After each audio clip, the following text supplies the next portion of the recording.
Yo, my dope people, what is going on, man? A quick impromptu video, and I wouldn't necessarily call it quick. I'm gonna talk about some astrology things, but really an update, man. Number one, for people who are new to this channel used to be a gaming channel, not anymore.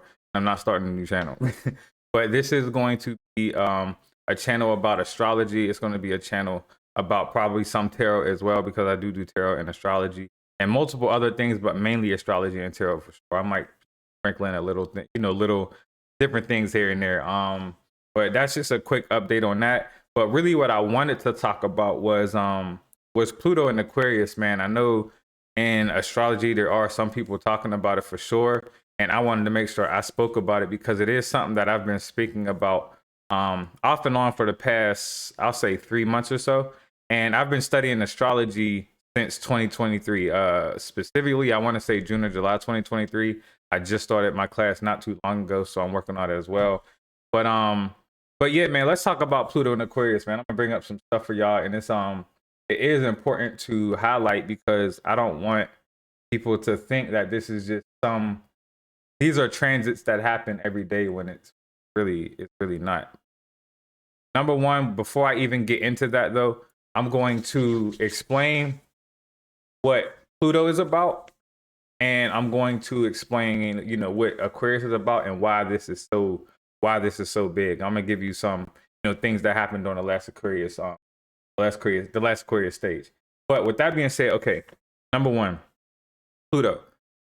Pluto is a planet that moves extremely slow, right? It literally, first of all, represents death and rebirth. And it doesn't, excuse me, it doesn't mean death in the physical sense, literally. It can possibly mean that, but that's not necessarily what it means. It means a death in the way of being. You know what I'm saying? So what I mean by that is there may be things that used to resonate with you that don't anymore. For example, say you cared about people's opinions, right? And now you don't want to care about people's opinions, and you don't. That is considered a death in the way of being, because you were a certain way and now you are not. That is part of what Pluto represents: death, rebirth, sex, transformation, change, transcendence. It transcends whatever it touches, and it's the ruler of hell in the underworld, right? Plutonic energy.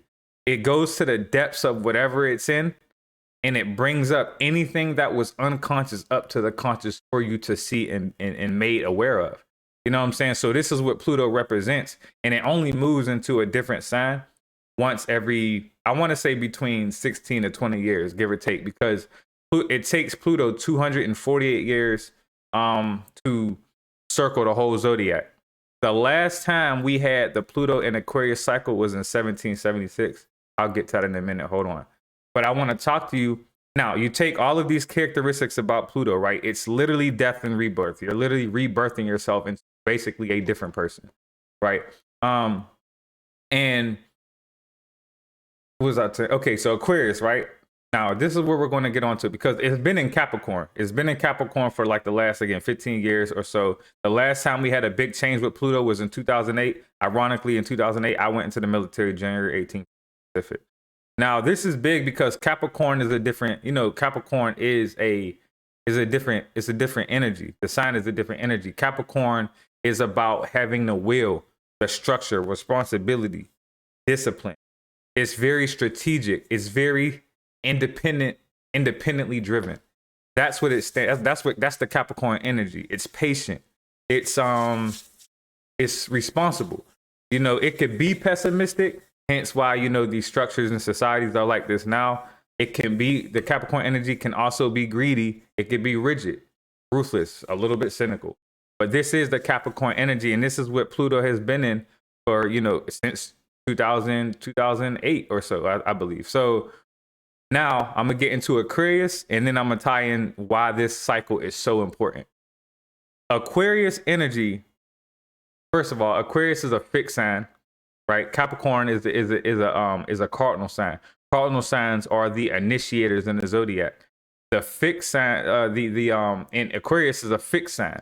A fixed sign is meant to take systems and whatever it may be from point A to point Z. That's why it's fixed. That's why fixed signs are That's why they are perceived to be stubborn, but it's really a perseverance factor. Not saying, they can't be stubborn, because look, I'm a Taurus sun and ascendant, so I definitely can resonate with the being stubborn. I'd be crazy to say we aren't stubborn at times, because we are. But it's for a good cause, because we need that perseverance to make it through different challenges and things of that nature. Now, Aquarius is also a fixed sign.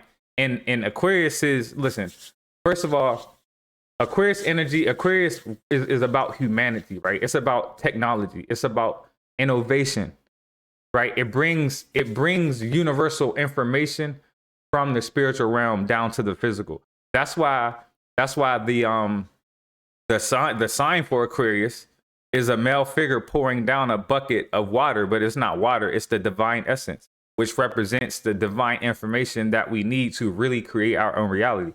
That is what Aquarius is about. You know what I'm saying? It's about the intellect, the intelligence. It's very innovative, inventive. It's an air sign, so it's about intellect and the brain and the mind. It's about metaphysics. This is Aquarius energy. So, picture going from your typical old school traditional boomer to a 24, 25-year-old person who's into technology. This is the type of shift we're dealing with right now, right? And this is important because it's a new age, and you can feel it. That the skies, you could tell you could tell when it comes to the transits that it's really supporting that. We just had a new moon in Capricorn, which was conjunct Pluto, and now Mercury just went into Capricorn. Mars is in the Capricorn, but there was a Mars cazimi in, I believe, November, and that marked a new cycle, right? Because Mars represents our career, our aggression. It's the initiation. It represents conflict and war. Not necessarily war, but it's your will to get things done, to really get shit done. You know what I'm saying? So that went in the Capricorn. But the thing is it's been invisible. When there's a cazimi with a planet, it goes invisible for around 6 or 7 weeks, and then it pops up. So if you notice, around that time that those planets go invisible, we perceive things to be slow because we're not seeing any like responses in our environment to what we want. But that's because it's invisible. Once it becomes visible, which I believe is January 27th, is really going to start picking up. Now, the funny thing is, there's other transits that play a role in this. On the 21st, on the 20th, right? The sun conjuncts Pluto. And a conjunction, if you do not know, a conjunction is when two planets are very close to each other, and what they're doing, they are blending energies and starting a cycle for that relationship of planets. So what's happened is the sun is conjunct Pluto, is going behind Pluto because it's shedding light on Pluto to bring all of the things in the subconscious up to the conscious. Hence why the light, the brightest star in our solar system, is on Pluto. It's conjunct Pluto, which is the furthest out of our solar system. You know what I'm saying? So it's really shedding light on things that we weren't aware of. And then the very next day, both of them proceed to go into the sign of Aquarius. And I believe 5 days later, there is a full moon in Leo, which is really going to activate your creativity for this cycle. And then on the 26th, Uranus, which is the planet about rebellion, technology, because Uranus co-rules Aquarius with Saturn.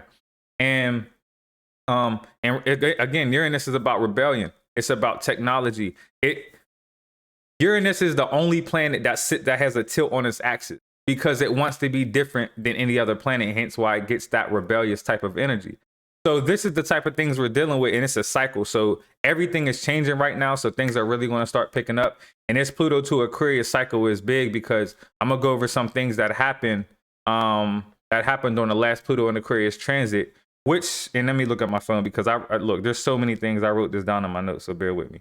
But I know for a fact the last time we had a Pluto and Aquarius cycle was 1776, and the things that happened, just a couple things. I didn't do all of the research, but these are things that I'm listing that happened during this cycle. Revolution was a big theme because the U.S. Constitution was created at this time, 1788 to be 81 to be exact, and it was rectified in 1788. So freedom was a big thing. Again, it's Pluto brings the conscious to light. So this is about revolution. It's about humanity. Let me see. The Bill of Rights was established in 1789. John Mitchell published a book on black holes in 1784.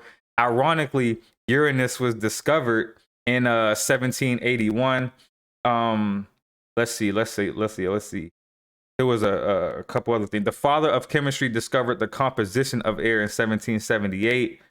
And it was, I'm sorry, the U.S. Constitution was established in 1787. First vaccines for smallpox came out in 1796. Steamboats travel was invented. The hot air balloon was discovered. Also, Constantine in Rome discovered Christianity in 305, 329, which was another Aquarius transit, way back then. So just giving you all like a few, really just trying to shed light on this transit, man. This is a very big transit. It's going to change you, and it's important. And I personally can't tell you how it's going to change you unless I know your astrological chart. And even then, like I could tell you somewhat of what's going to happen, but not everything, because we haven't had this transit in 248 years. You know what I'm saying? So I'm not going to know everything, and no one alive today was here for that transit. Nobody. So no one knows all of 100% of the information. But looking at your chart, I can definitely see, somewhat what's going on in your life. I can't tell you what's going to happen, but I can tell you how things are changing and why they are changing. So with that being said, man, I do look at people's charts. I do tarot. If you want a tarot reading, I will. You could book me through. I wouldn't do it through Fiverr. You could just hit me up in the comments or go to my Twitter handle at STLCTY03 on Twitter. Shoot me a DM. We could do it. We could do it that way. I'm on IG as well, the same handle, and I'm on TikTok at Cosmic G33. And also, again, tarot readings are 25 a piece. Astrological chart readings are 75 a piece, but it really does help you with your mental and how to really shed light on why people think the way they think in certain ways about looking at your chart. So I could do that as well. That being said, though, man, sending y'all positive energy. Make sure y'all stay fit. You know what I'm saying? Drink y'all water. Health is wealth in the upcoming age. We are hitting that 5D frequency very consistently. So yeah, man, that's all I got for y'all. I hope y'all have a great day, a great week, great opportunities. You already know the vibe. This is your guy, Cosmic G. We out. Taurus gang.